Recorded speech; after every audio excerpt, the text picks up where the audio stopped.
여러분 안녕하십니까? 대한민국 대표 경제 뉴스 뉴스플러스 시작합니다. 오늘 준비된 소식 어떤 게 있죠? 차기 정부에서 우리 증시 어떤 흐름을 이어가게 될까요? 윤석열 대통령 당선인의 공약으로 앞으로의 시장 전망해봤습니다. 그리고 대우조선 쌍용차 HMM이 새 주인 찾기에 어려움을 겪고 있습니다. 산업은행이 졸속으로 매각을 추진하다 이를 그르쳤다 이런 비판이 나오고 있는데 차기 정부에서 어떻게 처리가 될지 예상해보겠습니다. 네, 투자의 깊이를 더하는 뉴스플러스 지금 바로 시작합니다.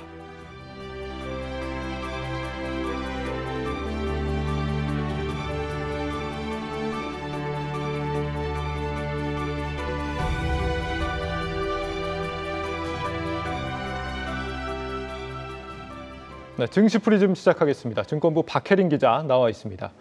박 기자, 이번 주 마지막 거래일인 오늘 증시 상황이 그렇게 좋지가 않았습니다. 네, 맞습니다. 어제 시원하게 올라줬던 코스피 지수가 오늘은 하락 반전했습니다. 오늘 코스피는 0.71% 하락을 했고 코스닥은 소폭 상승했습니다. 유가증권 시장에서만 외국인과 기관이, 코스닥 시장에선 외국인의 매도세가 두드러졌던 가운데 양시장 모두 개인 투자자들의 자금이 크게 들어왔습니다. 특히 오늘 개인 투자자들은 유가증권 시장에서만 1조 원이 넘는 자금을 베팅했습니다. 오늘 하락의 배경 어디에 있을까요? 네, 우크라이나와 러시아의 휴전 협상이 결렬되면서 이 전쟁 장기화에 대한 우려도 확대가 됐고요. 제가 어제 내일장 관전 포인트로 이 두 가지를 짚었었는데 먼저 오늘 LG 에너지 솔루션이 코스피 200에 편입이 됐습니다. 지수 편입 시 패시브 자금이 들어오긴 하지만 동시에 공매도 세력의 타깃이 될 수도 있다고 말씀드렸습니다. 었는데 오늘 주가 6.35% 빠지면서 이 40만 원 선이 붕괴가 됐습니다. 시총 2위가 이렇게 급락을 하다 보니까 주가 하락에 영향을 줬고요. 또 미국의 2월 소비자 물가지수가 간밤에 발표가 됐는데 전년 대비 7.9% 상승한 것으로 나타났습니다. 40년 만에 최고치를 경신하자 인플레 부담이 커졌고 이에 따라서 투심이 훼손이 됐습니다. 네, 박 기자가 증권계 진짜 쪽집게 일타 강사가 되어가는 것 같습니다. 오늘 시장 이 관전 포인트 또 어떤 게 남아 있을까요? 네, 오늘 지수가 밀리는 가운데서도 여행과 이 항공업종들은 강세를 보였습니다. 오는 21일부터 이 국내에서 백신 접종을 완료했거나 해외에서 접종을 하고 접종 이력을 등록한 사람은 해외에서 입국을 하더라도 자가격리를 하지 않아도 된다는 정부 입장이 발표가 됐기 때문입니다. 다시 한번 해외여행 활발하게 갈 수 있을 것이란 기대감에 오늘 주가도 상승을 했습니다. 이제 다음 주를 준비를 해봐야 될 텐데 주목할 만한 부분 어떤 게 있을까요? 네, 크게 세 가지로 정리해 볼 수 있습니다. 다음 주에는 FOMC가 있습니다. 현지 시간 16일 예정이 돼 있고요. 회의 결과는 우리 시간 17일 새벽에 발표가 될 예정입니다. 이 자리에서 연준은 팬데믹 이후 처음으로 기준금리를 0.25%포인트 인상할 것으로 예상이 됩니다. 이에 앞서서 현지 시간 15일에는 미국의 2월 생산자 물가지수가 발표가 되고 또 17일에는 미국의 2월 산업 생산이 발표가 됩니다. 생산자 물가지수는 대표적인 인플레이션 지표로 산업 생산 지수는 대표적인 경기 선행 지표로 꼽히는 만큼 투자에 참고하시기 바라겠습니다. 네, 증시 프리즘 박혜린 기자와 함께했습니다. 네, 윤석열 대통령 당선인 선출이 증시에 미칠 영향 그리고 수혜를 볼 업종들은 무엇인가? 어제 오늘 증권가에서는 이런 주제의 리포트들이 대거 쏟아졌습니다. 어떤 내용들인지 저희 박찬희 기자가 지금부터 정리해드리겠습니다. 윤석열 대통령 당선인이 제시한 핵심 공약 3가지, 다음과 같습니다. 탈원전 정책 폐기, 민간 주도 주택 공급 확대, 온라인 플랫폼 규제 완화, 이렇게 3가지입니다. 증권가에서는 이 공약과 관련된 산업으로 금융시장에 자금이 쏠릴 것이라고 전망하는데요. 관련해서 증권가 리포트 살펴보겠습니다. 먼저 전체 산업에 대한 리포트입니다. 하나투자증권은 윤석열 당선인의 공약을 바탕으로 8가지 업종에 미치는 영향을 분석을 했는데요. 하나투자증권은 에너지 화학 업종에 대해서 보수적인 의견, 그리고 건축자재 의견에 대해서도 보수적인 의견을 제시했습니다. 반면 방산기계 그리고 건설 업종에 대해서는 정책에 따른 수혜를 받을 수 있다라고 설명을 했는데요. 또한 자동차 부품과 인터넷 게임에 대해서도 정책 강화, 그리고 규제 완화에 따라서 수혜를 받을 수 있다고 설명을 했습니다. 반면 금융업종에 대해서는 이 양도소득세 폐지가 국회 통과 여부가 중요하다라고 설명을 하는데요. 한편 제약바이오 업종에 대해서는 공약에 따른 선택과 집중이 필요하다라고 설명했습니다. 유전자 분석, 그리고 편집 신약 개발, 진단키트 기업들이 수혜를 볼 것이라는 전망입니다. 다음은 NH투자증권의 리포트입니다. NH투자증권은 기간에 따라서 수혜를 보는 업종이 나뉠 것이다라고 설명을 했는데요. 단기적으로는 이전 정부와 정책 기조가 크게 나뉘는 건설, 원전, 그리고 내수 소비 업종이 강세를 보일 것이라고 설명을 했습니다. 그리고 중장기적으로는 글로벌 경제의 발전과 방향을 같이 하는 이 IT, 모빌리티, 바이오헬스, 메타버스 등 8개 업종이 선정이 됐습니다. NH투자증권은 우리나라가 대외 민감도가 높은 수출 경제이기 때문에 대선 이후 코스피 지수가 유의미하게 개선되지는 않을 것이다라고 설명을 했습니다.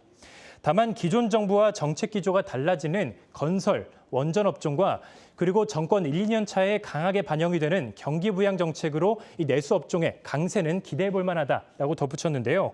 그러면서 장기적으로는 이 새 정부가 기업 친화적인 성격이 강한 만큼 글로벌 경제의 발전 방향에 따라서 발맞춘 업종이 강세를 보일 수 있다라고 설명을 했습니다.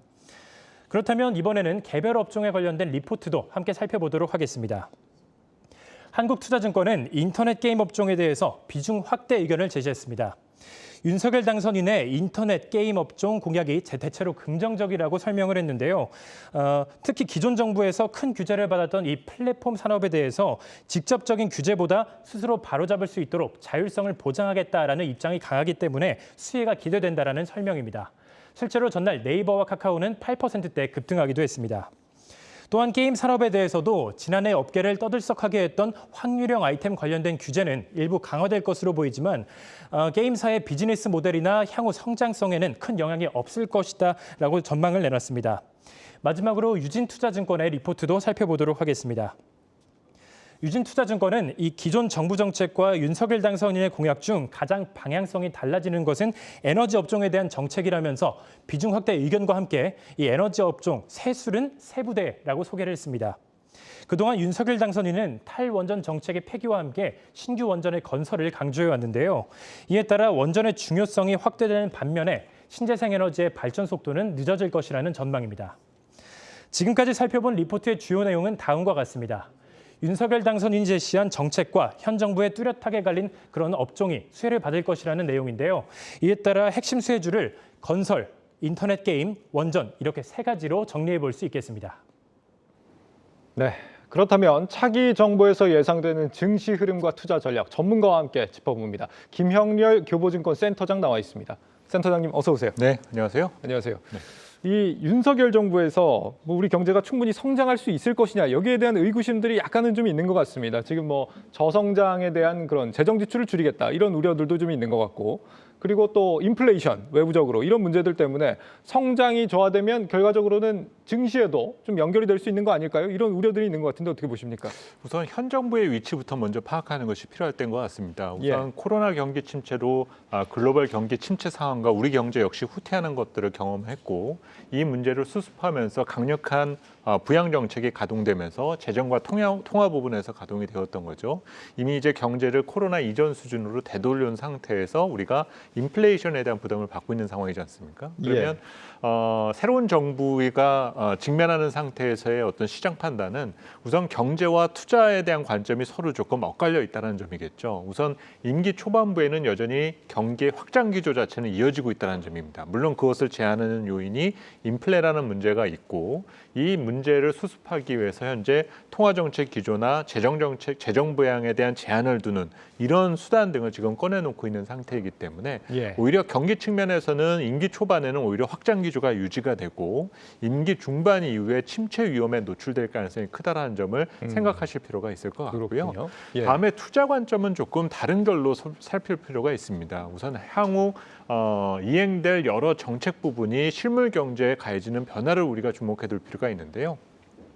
보수 성향의 정부는 자산 시장에 대한 어떤 팽창이 쉽게 일어나지가 않고 오히려 어떤 내부적인 성장 내의 개별 기업들의 양극화나 차별화가 좀 더 심화된다는 측면에서 놓고 본다라면은 자산 시장 전체의 투자는 상당히 정적으로 바뀔 수 있는 개연성이 조금 더 크고 그 안을 들여다 보면은 오히려 양극화 내지 차별화에 대한 개연성이 조금 더 크다. 결국은 투자 측면에서 봤었을 때는 선택과 집중이 조금 더 중요하다라고 보시는 것이 필요할 것 같습니다. 좀 더 옥석가리기가 필요한 시점인가 봅니다. 그렇습니다. 앞서 저희가 이제 새 정부 수혜주들을 좀 살펴봤는데 네네. 과거에도 이렇게 대통령 공약을 밀어본 수혜주들 실제로 이게 성장으로 주식 그 증시의 어떤 성장으로 이어진 그런 결과나 이런 게 있다고 보십니까? 경향성에서? 사실은 어떤 정책에 대한 지향점이 여러 가지 투자 요인과 지원 그리고 이런 부분에서 보완되는 측면 등이 물론 있겠지만 본질적으로 해당되는 산업이 구조적인 성장이 가능한지에 대해서는 우리가 의문을 가져볼 필요가 있거든요.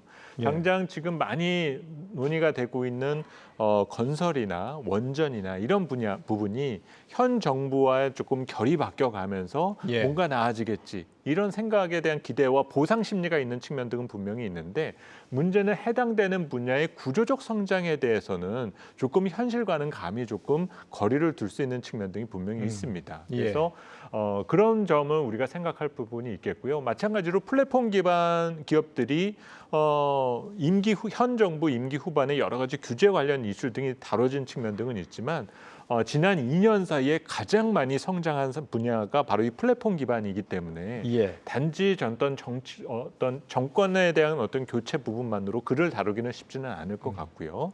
오히려 보수 성향에 대한 정부의 가장 지향하는 경제 이념 자체가 시장 경제의 자율성을 조금 더 부여하려 한다라는 거죠. 그래서 키워드로 꼭 생각하셔야 되는 부분이 바로 승자 독식 체계. 1등주의가 다시 부활할 가능성 자체가 크다라는 점입니다. 그래서 가장 가까운 이전 보수 정부의 기간을 살펴보게 되면 이명박 정부 기간 동안에 주가 수익률 측면에 있어서 가장 수혜를 많이 봤었던 기업들을 보면 금융위기를 극복하는 과정에서 전차, IT와 자동차 산업이 수혜를 보았고 차화정 이런 특정 산업이 수혜를 보는 부분 등을 보여왔었고요. 박근혜 정부에 들어서서는 전기료 인상 등으로 인한 전력 그리고 통신 서비스 등과 같은 이런 정책 수혜주들이 수혜를 받는 부분 등이 있어 왔다라는 거죠. 그래서 이런 정책 기조의 변화에서 일시적으로 뭔가 시중 자본과 투자자들이 집중되고 쏠림 현상이 일어나는 현상이 나타날 수가 있기 때문에 이 여기에 오히려 조금 더 포인트를 맞추고 전략을 수립하는 부분 등이 필요한 때인 것 같습니다. 좀 시간이 없어서 질문들을 좀 넘겨서 여쭤보겠습니다. 네네. 사실 이제 새 정부가 누가 되더라도 이미 사실 좀 예상이 되는 부분들도 어느 정도는 있을 것 같거든요. 뭐 예를 들면 건설 같은 경우는 이제 주택 공급이 어느 후보가 되더라도 사실 예고된 수순이었던 것 같고 메타버스, 로봇, 우주항공 이런 부분도 사실 예고된 미래가 어느 정도 있는 거였는데 이런 부분들을 지금 수혜주라고 꼽아볼 수 있는 거냐 이런 의구심도 있는 것 같습니다. 어떻게 보십니까? 우선은 마냥 어떤 투자와 낙관적인 시나리오만을 그려나갈 수는 없을 것 같고요. 오히려 좀 더 중요한 부분은 지금 우리가 상당히 높은 물가 환경에서 살기 시작했다는 점입니다. 이 얘기는 기업들 입장에서 봤을 때 생산 비용과 여러 가지 마진에 대한 위협이 현재 지금 생겨났다라 볼 수가 있기 때문에 이런 고압 경제 환경 하에서 생존할 수 있는 기업들이 오히려 투자 성과 측면에 있어서는 우수해질 수가 있다는 점이죠. 그래서 앞서 방송 첫머리에 제가 1등주의라는 측면에서 말씀을 드렸었던 것이 과거 이런 진보 성향의 정부의 기간 동안에는 성장 요인이 생기게 되면 1등이 있고 그를 뒤따르는 종목들이 등장을 합니다. 그러면 그 밸류에이션 갭을 축소하는 관점에 있어서 유망 업종이나 유망 주식이라는 것이 등장을 하게 되는데 지금은 이 차별화에 대한 관점과 승자 동식 체계에서 놓고 본다라면 조금 더 우량 기업 그리고 퀄러티 주식에 대한 투자가 선별해 나가는 작업이 먼저 우선돼야 될 부분이 크다라고 봐야 될 것 같습니다. 그렇다면 지금 그 수혜주로 거론되는 것들 중에서 센터장님께서 생각하시는 최고의 수혜주다 차기 정부에 어떤 거라고 꼽아주시겠어요? 가장 심한 건 우선 글로벌 경쟁력의 확보된 기업일수록 우선 앞으로 매크로 전체에 가해지는 여러 가지 침체 압력에서 생존 가능하고 거기에서 프리미엄이 발생될 수 있다라 보여지는데요. 우리 기업들 중에 글로벌 경쟁력을 현재 갖췄다라고까지 정의해 내릴 수 있는 것은 역시 IT뿐이다라고 볼 수밖에 없습니다. 그래서 기본적으로 IT에 대한 투자 베이스를 먼저 가져가 두시는 부분 등이 필요할 것 같고요. 특히 우리 현재의 환율 수준과 선제적으로 현재 주식시장이 여러 정책 변화와 경기 침체에 대한 우려를 선제적으로 반영한 측면 등을 놓고 본다라면 역시 시총 상인회에서 IT 기업들에 대한 관심을 우선적으로 고려해 두시는 부분 등이 첫 번째 대안이 되지 않을까라고 보여집니다. 지금 우리가 이제 수혜주 얘기를 하고 있지만 증시가 이제 아직 바닥이 아니다. 바닥까지 아직 오지 않았다 이런 지적들도 좀 있는 상황입니다. 네네. 이런 상황에서 지금 수혜주를 담는 것 적절하다고 보십니까? 그렇습니다. 우선 현 주가 수준은 이제 12개월 예상이익 기준 PBR 1배를 밑돌 만큼 충분히 가격 조정이 이루어졌다라 봐야 될 것 같고요. 예. 우리 경제가 역성장과 후퇴를 하지 않는다, 전제를 잊지 않는다라면은 충분히 바닥권에 대한 모습은 드러냈다. 문제는 탈출 시점이 빠르지가 않다라는 점이죠. 예. 그래서 그것을 가늠할 수 있는 시기는 여름이 지나면서 좀 시장에선 제기가 될 수 있기 때문에 조금 시장에서 변동 위험에 대한 분산 관점에서만 놓고 본다라면 분할적인 대응으로 변동 위험을 제거하는 작업이 필요하지 않을까라고 보여집니다. 알겠습니다. 여기까지 듣죠. 김영렬 교보증권센터장과 함께했습니다. 말씀 감사합니다. 감사합니다.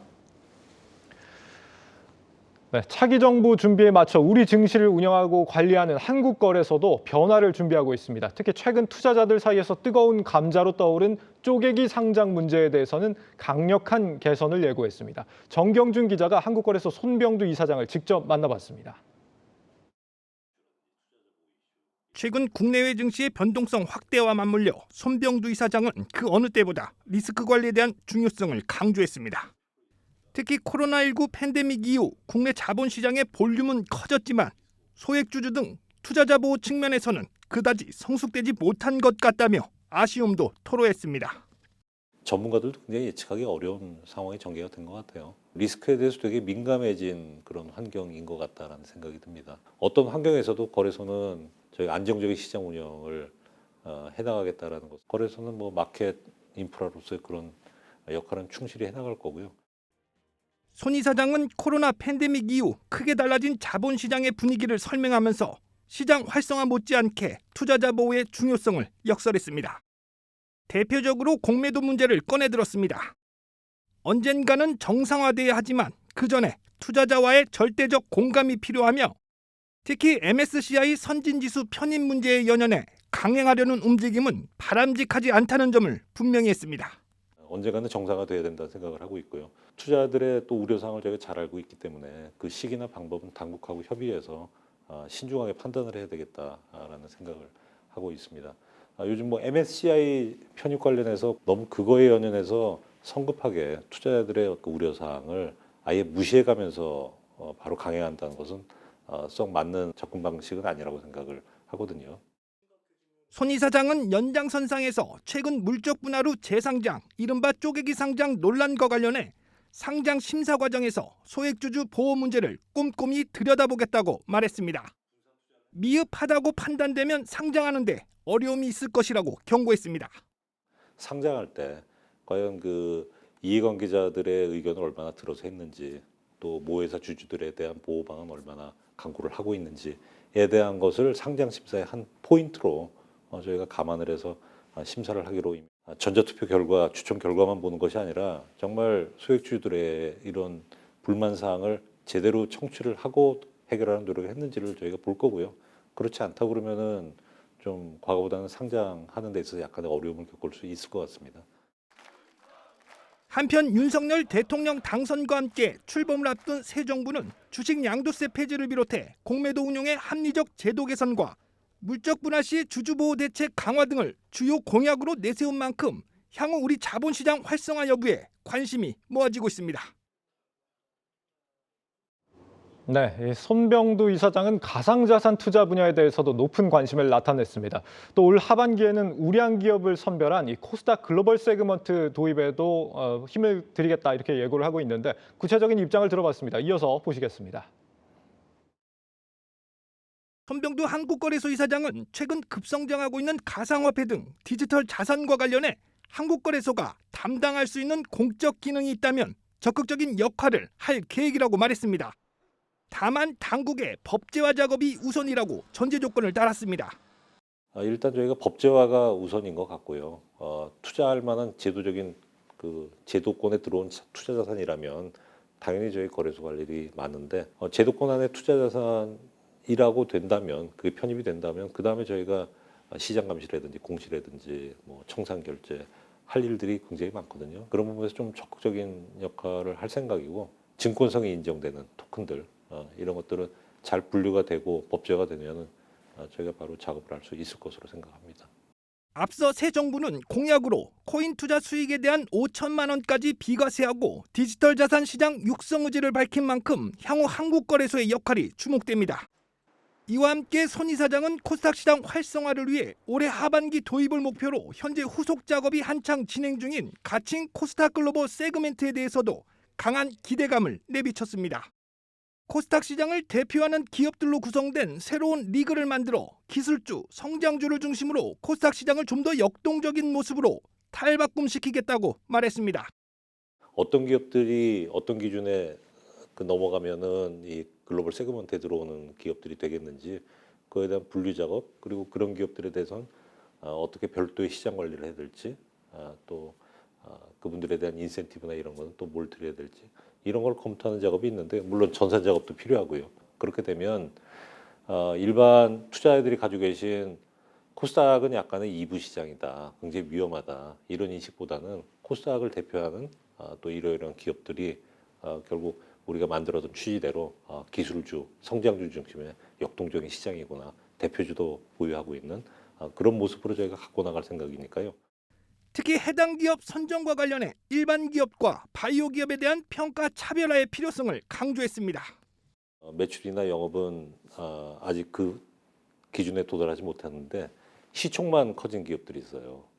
예를 들면 바이오 기업들이 대표적입니다. 그래서 바이오 기업들 같은 경우에는 임상의 진행 단계라든지 라이센스 아웃이 어느 정도 진행이 됐는지 이런 것까지 같이 결합을 해서 좀 심사를 할 생각이고요. 아마 일반 기업들 보는 트랙과 바이오 기업들 보는 트랙을 좀 분리를 해서 가는 것으로 검토를 지금 하고 있는데 아직까지 검토 단계이기 때문에 좀 상세한 거를 말씀드리기는 좀 조심스럽습니다. 손 이사장은 오스템 임플란트 사태와 맞물려 내부자의 자사주 거래나 지분 이동 등을 해당 기업이 사전에 파악할 수 있도록 의무화하는 방안을 검토할 계획이라고도 말했습니다. 또 최근 업계를 중심으로 구체화되고 있는 대체거래소 설립에 대해서는 한국거래소의 시장 인프라를 좀 더 선진화하는 데 자극제가 될 것 같다면서도 동일 기능을 하면 동일 규제를 해야 한다는 전제 조건 하에 공정한 경쟁을 주문했습니다.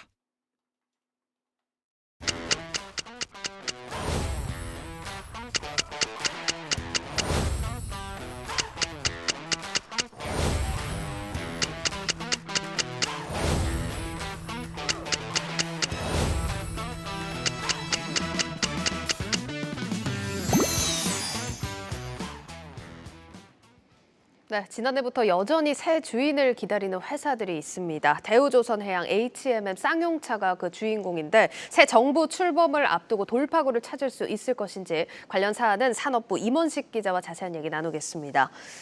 예, 임 기자, 이게 저희도 꽤 긴 시간 관련 사안에 대해서 전해드리고 있는 것 같은데 새 주인 찾기가 쉽지는 않아 보이네요. 네, 뭐 기업마다 사정은 다 다르겠지만 예. 일단 세 곳이 워낙 덩치가 크다 보니까 그쵸. 이 매각이 쉽지 않은 회사들입니다. 아무래도 제일 큰 부담이 인수 비용이 될 테고요. 또 경기에 직접적인 영향을 받는 곳들이거든요. 네. 승자의 저주라는 꼬리표가 붙은 곳도 있으니 선뜻 M&A 나서기가 쉽지 않을 겁니다. 예. 또 가까스로 주인을 구했다고 해도 예상치 못한 내부 혹은 또 외부의 반대에 부딪히기도 했고요. 새 주인을 찾는 이들 기업들의 현재 상황을 신선미 기자가 정리했습니다. 우리 조선의 이른바 빅3는 현대중공업과 대우조선해양, 삼성중공업입니다. 이들 조선사의 출혈 경쟁이 심하고 주력 분야도 겹쳐 구조조정이 필요하다는 지적이 제기돼 왔는데요. 정부는 산업은행이 최대 주주인 대우조선해양을 현대중공업과 합병시켜 우리 조선의 체질을 개선하려 했습니다. 하지만 이런 노력이 유럽연합 경쟁당국의 반대로 무산됐습니다. 액화 석유가스 점유율이 두 회사를 합병하면 60%에 달해서 아무래도 유럽 해운사들의 피해를 볼 수 있다 이렇게 우려했기 때문인데요. 보시다시피 60% 점유율에 달합니다. 그렇다 보니까 유럽연합의 이 같은 결정에 우리 정부는 두 회사의 합병을 포기하기로 하고 대우조선의 새 주인을 찾기로 한 상태입니다. 다음으로 HMM 보실까요? 지금은 100조로 거듭났지만 HMM은 2011년부터 2019년까지 9년간 적자를 낸 미운오리 새끼였습니다. 2016년 산업은행의 자회사로 편입돼 구조조정을 거쳤는데요. 지난해에는 7조 원이 넘는 사상 최대 영업이익을 기록했습니다. 그러면서 지난 9년간 누적 영업 적자 3조 8천억 원을 한 번에 털어냈습니다. HMM 실적이 탄력을 받은 만큼 새 정부 출범 이후 매각 작업도 속도를 낼 것이란 전망이 나오는데요. 한편으로는 최근 기업 가치가 크게 오른 점이 대래 인수의 걸림돌이 될 수도 있다는 지적입니다. 실제로 HMM 종가 기준으로 보면 시총이 16조를 넘어섰습니다. 다음으로는 기업 회생 절차를 밟고 있는 쌍용차 보시죠. 에디슨 모터스가 쌍용차 인수 우선 협상 대상자에 선정돼 올해 1월 본 계약을 체결했는데요. 마지막 고비인 쌍용차 채권단 동의를 얻지 못하면서 인수 무산 가능성까지 거론되는 상황입니다. 갈등의 핵심은 쌍용차가 진 빚의 변제율입니다. 쌍용차는 산업은행 등 금융권 채무인 회생담보권 2,320억 원, 미납세금 등 조세채권 558억 원, 그리고 협력업체 미지급 등 회생채권 5,470억 원의 빚을 지고 있습니다. 이 빚을 모두 다 합하면 총 8천억 원이 넘습니다. 하지만 문제는 인수 대금이 3,049억 원으로 턱없이 부족하다는 점입니다. 회생담보권 그리고 조세채권을 먼저 전액 변제하고 나면 남는 금액은 100억 원이 채 안 됩니다. 따라서 5,470억 원에 달하는 회생채권의 변제율은 1.75%에 머무르게 되죠. 이 같은 낮은 변제율에 채권단은 에디슨 모터스의 우선 협상 대상자 자격을 박탈하고 인수자를 다시 찾겠다는 상황이어서 쌍용차 매각의 난항이 예상됩니다. 지금까지 대우조선해양과 HMM 등 3사의 매각 추진 상황에 대해 정리해드렸습니다. 네, 현재 상황 이렇게 쭉 짚어봤습니다. 임 기자, 먼저 해운업계 상황부터 좀 얘기를 나눠보자면 HMM 아까 살펴봤지만 사상 최대 실적이었고 대우조선해양도 수주 소식 계속 들려오잖아요. 네. 사실 경기 침체랑은 별개로 업황은 좋아 보이거든요. 일단 말씀하신 대로 분위기만 놓고 보면은 예. 그리 나쁜 편은 아니에요. 예. 근데 이제 방금 말씀하신 것처럼 여전히 이제 조선업계 적자에서 벗어나지 못했고 또 유럽의 벽에 막혀서 이 현대중공업과의 합병도 무산됐지만요. 예. 이 대우조선해양의 경우 7년 만에 연간 선박 수주액 100만 달러를 돌파했고 예. 또 요즘 선박 시장에서 핫하다고 하죠. LNG 선박 수주 또한 꾸준히 이어지고 있습니다. 또 앞서 보셨지만 HMM 역시 지난 한 해 7조 원 훌쩍 넘는 영업이익, 창립 이래 최대 실적을 내면서 예. 주가가 급등을 넘어 폭등했습니다. 맞습니다. 네, 우스개로 이 테슬라 주가 급등을 두고 이제 흠슬라라는 맞아요. 게 예. 별명이 붙이게 됐죠. 예. 또 올해도 8조 원 정도의 영업이익을 낼 것으로 기대가 되고 있습니다. 공교롭게도 이 산업은행의 품에 있는 이 두 회사가 최근 수장 교체에 나섰는데요. 이 대우조선해양은 조선 소장으로 있던 박두선 부사장을, 또 HMM은 김경배 전 현대글로비스 사장을 각각 새 CEO로 맞이했습니다. 이들 회사들의 매각에 산업은행이 보다 고삐를 쥐겠다는 뜻으로 한 인사가 아니겠느냐는 시각이 많은데 예. 이 대우조선 매각에 대해서 지난 1월 이동걸 산업은행 회장은 국내 조선업 발전을 위해서 대우조선의 주인 찾아주기가 반드시 다시 추진돼야 한다고 강조하면서 이달이죠. 이 3월 경영 컨설팅이 끝나면 자산 매각 계획을 설명하겠다는 입장을 밝혔습니다. 또 HMM 매각과 관련해서는 지난해 11월 이 산은과 해진공, 이 한국해양진흥공사가 보유한 지분이 70%가 넘는데 예. 이를 모두 운영하는 것은 거의 불가능하다. 이제 한계에 있다는 것을 얘기하면서 예. 이 매각이 쉽게 되도록 지배주주 지분만을 내놓고 단계적으로 시장에 매각하는 게 바람직하지 않을까라고 말하기도 했습니다. 예, 양사 수장이 교체가 되면서 매각에 좀 속도가 날 것 같은데 윤석열 후보가 당선이 되면서 가속이 붙지 않을까 이런 의견도 있더라고요. 아무래도 이 5년 만에 이제 정권이 교체가 되면서 예. 기업의 어떤 이 M&A 공식도 확연하게 달라지지 않을까 하는 그런 기대에서 나온 어떤 말이 아닐까 싶은데요. 예. 우선 윤 당선인의 대선 공약집을 살펴보면요. 이 조선과 해운업 성장을 통해서 신해양 강국으로 재도약하겠다는 비전이 제시돼 있습니다. 해운업이 우리 경제와 안보에 중추적인 역할을 할 수 있도록 이 항만 지역의 해양 산업 클러스터를 조성한다든지 또 요즘 화두인 환경 규제 강화에 맞춰서 이 친환경 선박 중심으로 조선업의 체질을 바꾸는 데 앞장서겠다는 내용들이 들어 있습니다. 대우조선해양이 있는 경남 거제에서 유세할 당시 윤 당선인의 발언을 직접 들어보시겠습니다. 빠른 시일 내에 대우조선이 유능하고 능력 있는 주인을 맞이해서 거제 지역 경제와 대한민국 경제 발전에 기여할 수 있도록 대우조선 문제를 조속히 해결하겠습니다.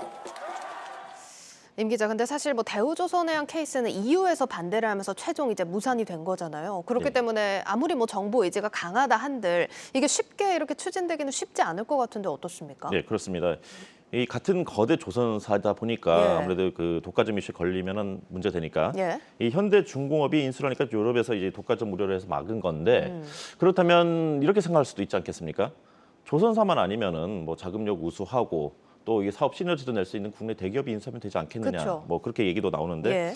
그래서 거론되는 회사들이 포스코니, 한화니 또 뭐 효성이니 하는 회사들이 나오고 있습니다. 근데 뭐 다 그럴 일 없다 이런 입장인데. 그렇죠. 예, 물론 이들 회사들 같은 경우는 인수의 인자도 못 꺼내게 그러니까요. 정말 손사래를 치고 있지만 예.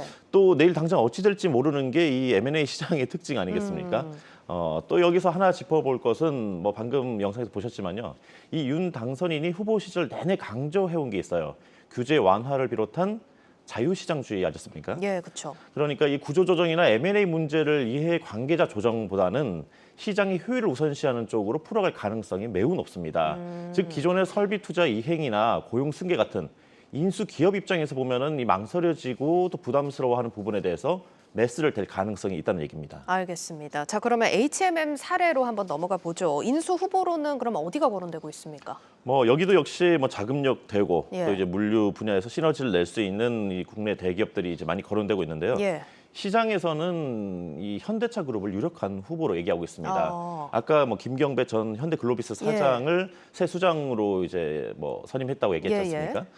김 전 사장이 지금의 이제 현대모비스죠. 현대전공 출신으로 고 정주영 현대그룹 명예회장이 비서실장을 한 10년 정도 한 인물입니다. 예. 그러니까 이 정통 현대맨으로 불리는 이유이기도 한데요. 즉 산업은행이 현대맨으로서 해운업도 잘 안다고 알려진 김 전 사장을 HMM의 수장 자리에 앉힌 건 결국은 산업은행이 HMM을 현대차 그룹에 팔겠다는 뜻 아니겠냐는 시각이 팽배합니다.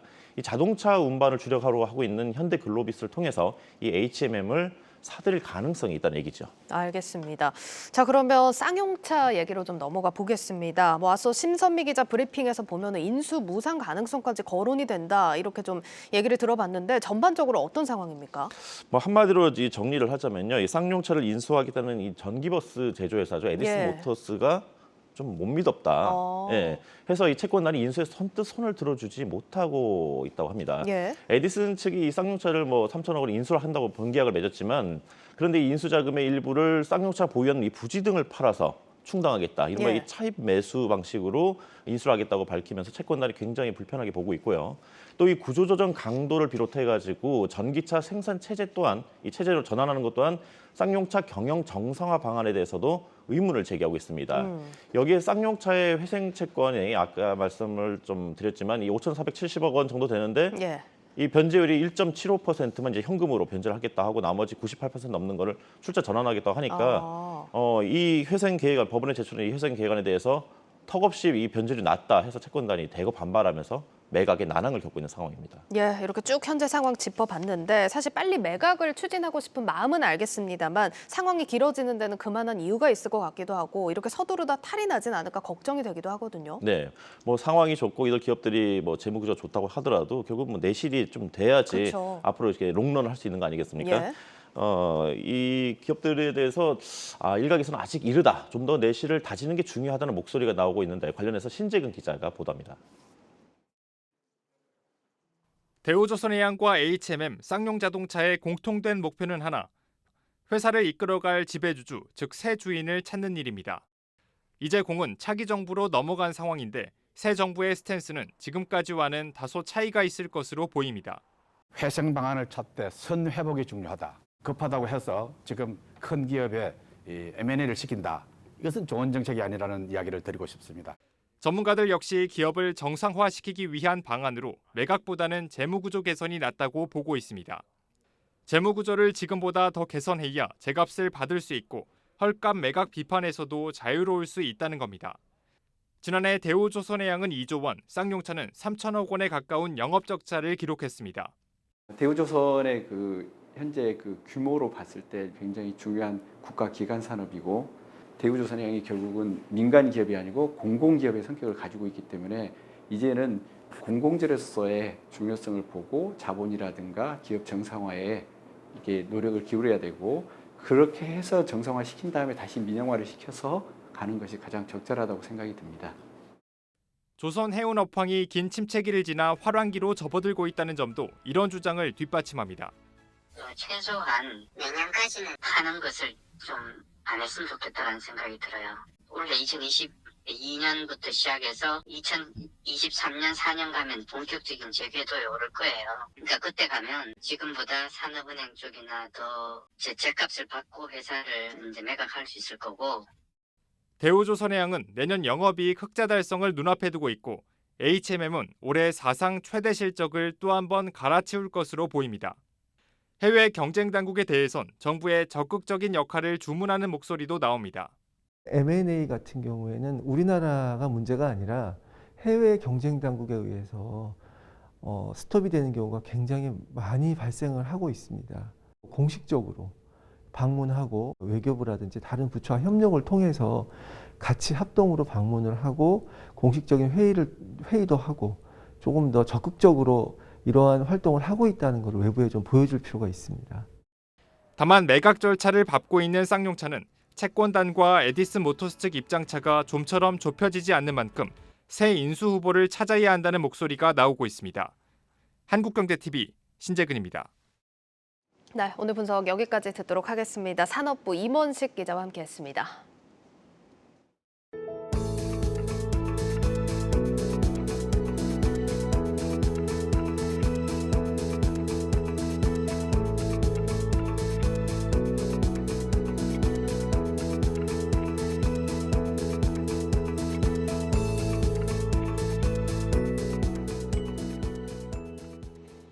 규제를 풀어 성장할 수 있는 생태계를 만들어달라. 차기 정부의 국내 기업인들이 바라는 점은 대체로 같았습니다.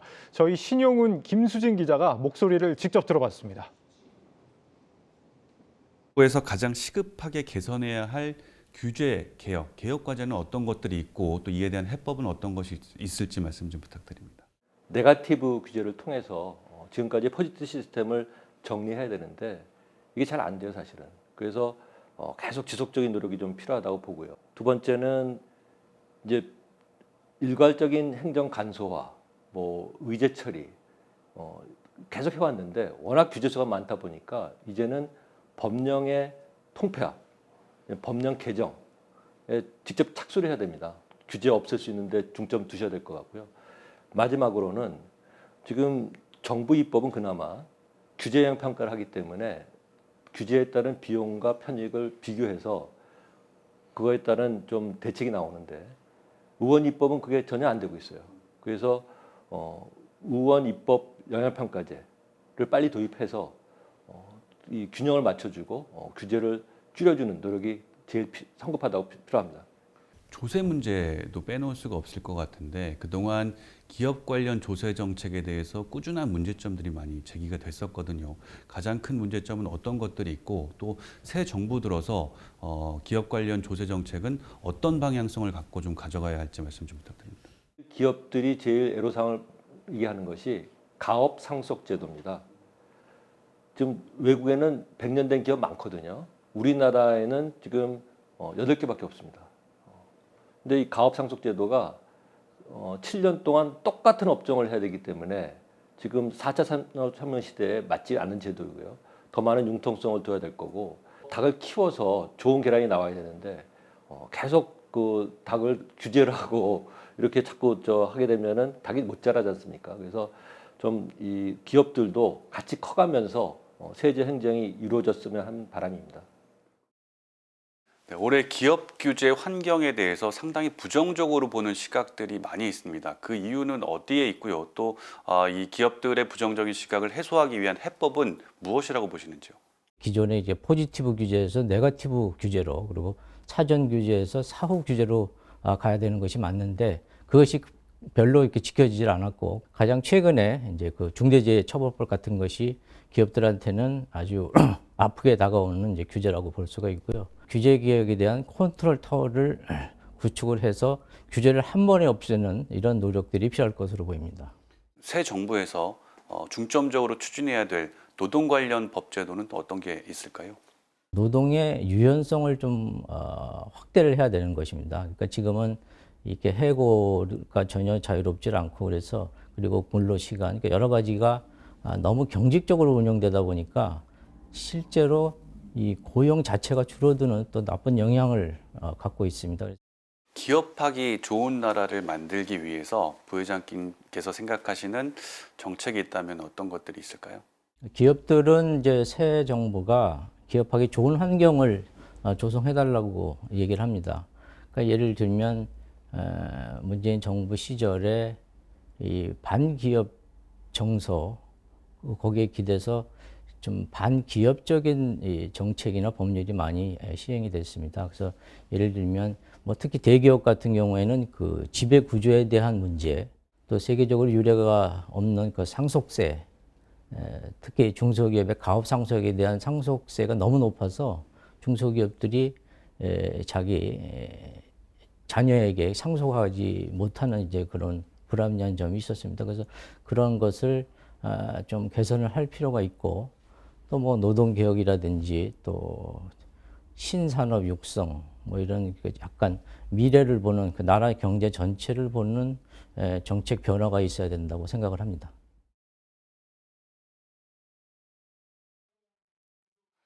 중소벤처기업들은 새 정부에게 시장 중심이란 키워드를 던졌습니다. 새로운 제도를 선보일 때 민간 전문가를 참여시키는 등 현장 목소리를 크게 반영하자는 겁니다. 이들은 수건이었던 복수 의결권과 주 52시간제가 시장 중심 시각이 필요한 대표 사례라고 설명합니다. 좀 큰 원칙 같은 게 좀 세팅됐으면 좋겠다는 제가 말씀을 드리고 있는데요.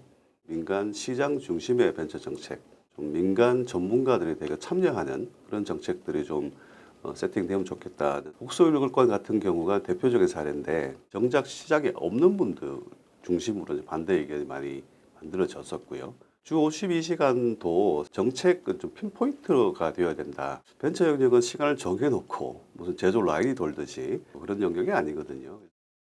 실제로 윤석열 대통령 당선인은 주 52시간제를 탄력적으로 개선하겠다고 공약했으며 벤처기업 복수 의결권 제도를 도입하겠다고 밝힌 바 있어 관심이 모아지고 있습니다.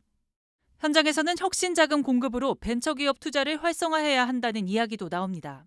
기존에 정부 지원 사업이라는 프로그램들이 많이 있는데 그 정부 지원 사업금의 이제 사업비들이 사실 좀 작은 편입니다. 그래서 그거를 조금 더 증대를 해줘서 확실히 인건비에도 쓸 수 있도록 도와주셨으면 좋을 것 같습니다. 회사에는 매출도 부족하고 아직 성장하는 단계인데 이 보증에 대한 부분이 너무 적습니다. 기술보증기금이나 신용보증기금에서 기본적으로 해주는 그런 보증들이 있는데 사실 이것도 이제 교차로 해서 사용하는 것도 불가능하고. 중소벤처기업들은 이러한 제도가 뒷받침되어야 대기업과의 양극화 해소가 가능하다는 입장입니다. 대통령 직속 상생위원회 설치 등도 논의됐던 만큼 중소벤처기업계는 관련 정책 공약들이 새 정부의 국정 아젠다로 이어지길 기대하고 있습니다. 한국경제TV 김수진입니다. 경제 전문가들은 윤석열 당선인이 풀어야 할 가장 시급한 과제로 저출산 고령화 문제를 꺼내들었습니다. 사태를 더 미뤘다간 심각한 저성장 위기에 직면할 수 있다는 겁니다. 이제는 우려가 현실이 돼버린 인구 절벽의 상황, 조현석 기자가 짚어봤습니다. 지난해 국내 분유시장 규모는 3,180억 원, 1년 전보다 1,000억 원 이상 감소했습니다. 신생아 감소 영향이 컸습니다. 사는 게 팍팍해서 힘들어서 하나 또 나오면 힘들 것 같은데 둘은 안 될 것 같아요. 유아용 기저귀 시장은 해마다 줄고 있지만 성인용 시장은 매년 10%씩 커지고 있습니다. 기존 요양시설, 병원 위주의 시장에서 요실금용 언더웨어 등 액티브한 시니어를 위한 제품들이 개발 판매되면서 저출산, 고령화의 거대한 충격은 산업은 물론 경제사회 전반으로 확산하고 있습니다. 우리나라 65세 이상 노인 진료비는 38조 원, 12년 새 4배 가까이 늘었습니다. 2030년엔 총 진료비의 65% 이상을 차지할 전망입니다. 복지비 등 재정 수요는 급증하지만 젊은 인구 감소로 세수 확보는 갈수록 어려워지고 있습니다. 현재는 생산 가능 인구 100명이 노인 25명을 부양하지만 2070년엔 100명을 부양해야 합니다. 전 세계에서 가장 높은 수준으로 올라서는 겁니다. 게다가 생산 가능 인구는 가파르게 줄고 있습니다. 노동력 감소로 성장 잠재력 우려가 커질 수 있는 대목입니다. 우리 경제 잠재 성장률은 2000년대 초반 4%대에서 1%대로 떨어졌는데 이대로라면 0%대로 추락할 거란 예측도 나오고 있습니다.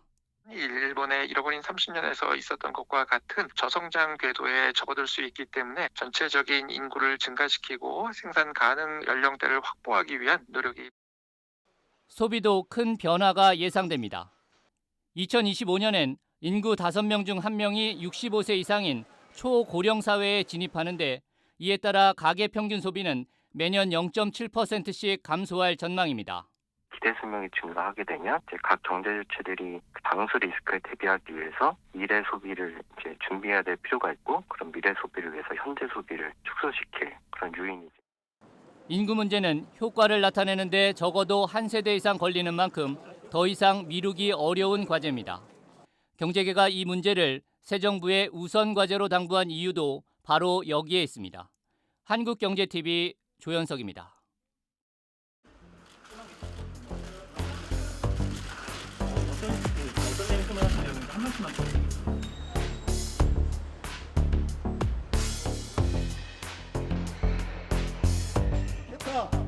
하고 이야기하면서 자기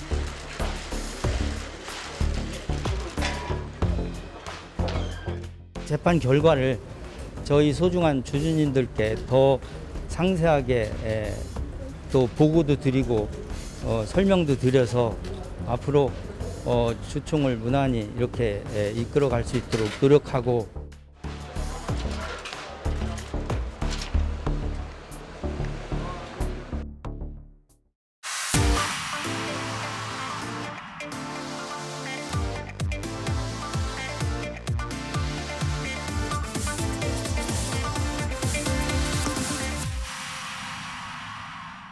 네, 고 웨스트 시간입니다. 금요일 디지털 전략부 이지호 기자와 함께 하겠습니다. 예, 이 기자 오늘 키워드 바로 볼까요? 네.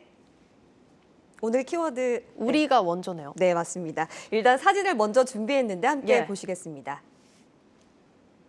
네, 울트라 그린 진심으로 감사한다 이렇게 쓰여 있죠. 예. 삼성전자가 자사 트위터 계정에서 한 말입니다. 오늘 키워드인 우리가 원조랑 무슨 관계가 있는지 사실 잘 안 떠오르거든요. 네, 이 트위터는 애플이 신제품 공개 이벤트 이후에 삼성전자가 남긴 것인데요. 예. 현지 시간 8일 애플은 지난해 출시된 아이폰 13 프로 모델 알파인 그린을 아이폰 13 그린 색상 모델을 추가로 선보였습니다. 예. 애플은 이번 행사에서 자체 개발한 맥 PC용 M1 칩의 최상위 모델인 M1 울트라도 공개했는데요.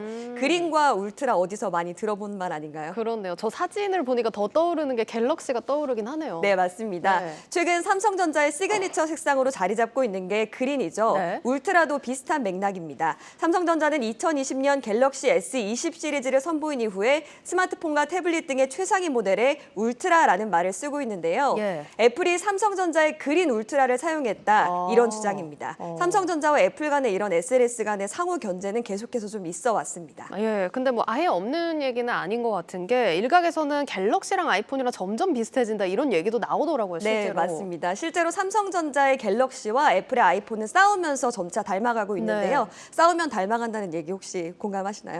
그런 것 같아요. 네. 네, 삼성전자는 갤럭시 S22를 선보이면서 기본 모델의 화면 크기를 6.2인치에서 6.1인치로 줄였는데요. 네. 삼성이 갤럭시 S 시리즈를 선보인 이후에 기본 모델의 화면을 줄인 것은 이번이 처음입니다. 그런데 공교롭게도 6.1인치는 애플이 아이폰 XR부터 4년 동안 고수해온 크기인데요. 애플의 아이폰 역시 그간 화면 윗부분이 움푹 파인 노치 디자인을 고집했는데 네. 올해 하반기에 내놓을 아이폰 14 시리즈에는 보시는 것처럼 노치 디자인을 포기하고 네. 삼성전자처럼 카메라 구멍 하나만 남기는 펀치홀 방식을 적용할 것으로 보여집니다. 그러면 점점 더 비슷해지겠다라는 생각이 드는데 또 이제 최근에 보면 삼성이랑 애플이랑 중저가 폰 시장에서 이제 당장 맞붙게 되잖아요. 네, 맞습니다. 최근에 애플이 50만 원대 가성비 스마트폰이죠. 애플 아이폰 SE3를 공개했고 삼성전자 역시 갤럭시 A 시리즈를 선보일 예정인데요. 가성비 폰으로 유명한 갤럭시 A 시리즈는 글로벌 스마트폰 시장 점유율을 따져도 삼성전자의 주력 제품으로 꼽힙니다. 하지만 현재로서는 삼성전자가 조금 불리한 위치에 있다고 할 수가 있겠습니다. 좀 삼성전자 보면은 사건들이 좀 많이 생기는 것 같아요. 네, 맞습니다. 삼성전자에게는 악재가 계속해서 겹치고 있는데요. 예. 최근에 국제 해커 조직 랩서스에 의해서 소스 코드가 탈취가 됐는데 소스 코드는 프로그램을 만드는 데 쓰이는 설계 파일입니다. 네. 이들은 자신들이 해킹한 삼성전자 데이터를 파일 공유 프로그램인 토렌토에 올렸는데요. 공개된 파일에는 갤럭시 S21을 비롯해 이전 세대의 스마트폰 소스 코드와 함께 삼성전자 무선사업부 직원이 경쟁사인 애플의 무선 이어폰 성능을 조사한 그런 자료 등도 담긴 것으로 알려졌습니다. 지금 삼성전자 주총도 얼마 안 남았는데 되게 곤란할 것 같다는 생각이 듭니다. 네. 근데 이게 소스 코드가 탈취된 거면 그럼 프로그램 뭐 구조나 정보가 다 공개가 됐다는 얘기 아니에요? 그렇죠. 굉장히 똑똑하시네요. 네. 내부 구조가 공개된 셈이어서 예. 취약점을 찾아낸 해커들의 공격이 좀 우려되는 상황인데요. 삼성전자는 랩서스 발표 후에 긴급 보안 점검을 벌였고 해킹된 자료 중에는 일반 사용자들의 개인정보는 담겨있지 않은 것으로 조사됐습니다. 그건 다행입니다. 네. 그리고 사실 GOS 논란이 얼마 전에 있었는데 연달아서 터졌네요. 악재가. 네, 맞습니다. GOS는 뭐 다 아시겠지만 예. 고사양 게임을 구동할 때 의도적으로 스마트폰 성능을 낮춰서 발열과 배터리 사용을 최소화하는 조치인데요. 2016년부터 존재했던 기능이지만 그간은 GOS 기능을 우회하는 앱을 사용할 수 있었는데 그러다 갤럭시 S22가 나오면서 GOS 기능을 우회할 수 없도록 하면서 논란이 되기 시작했습니다. 뭐 일부 소비자들은 삼성전자를 상대로 소송 준비에 나섰고 스마트폰 성능 측정 사이트 긱벤치에서는 갤럭시 S21을 시리즈 평가 목록에서 제외하기도 했습니다. 이 같은 논란이 빨리 해소되지 않으면 앞으로의 흥행에도 빨간불이 켜질 수밖에 없다는 지적입니다. 예, 오늘 삼성전자 주가도 7만 원을 뭐 겨우 지켰고 그래서인지 GOS 관련해서는 오늘 노태문 사장이 직접 사과를 했더라고요. 네, 또. 맞습니다. 노태문 삼성전자 사장은 최근 GOS 논란과 관련해서 임직원들에게 사과를 했는데요. 예. 일단 업계에 따르면 노 사장은 지난 10일 직원들과의 내부 타운홀 미팅에서 GOS 개발 과정에서 내부 소통이 부족했으며 향후 소통을 강화하겠다는 뜻을 밝힌 것으로 알려졌습니다. 삼성전자는 갤럭시 S22 시리즈의 GOS 논란과 관련한 소프트웨어 업데이트도 진행하기로 했습니다. 이번 업데이트에 따라서 갤럭시 S22 이용자들은 게임을 할 때 GOS를 비활성화할 수 있게 됐고 GOS를 우회할 수 있는 외부 앱을 차단하는 기능도 해제됩니다. 네. 다만 스마트폰이 과열되는 것을 막기 위해 단말 온도에 따른 제어 동작은 유지되는 것으로 알려졌습니다. 예, 지금 삼성전자 악재가 끊이질 않고 있는데 16일 있을 주총에서 관련 대응 발언들 또 체크를 해보시면 좋을 것 같습니다. 지금까지 고웨스트 이지우 기자와 함께했습니다.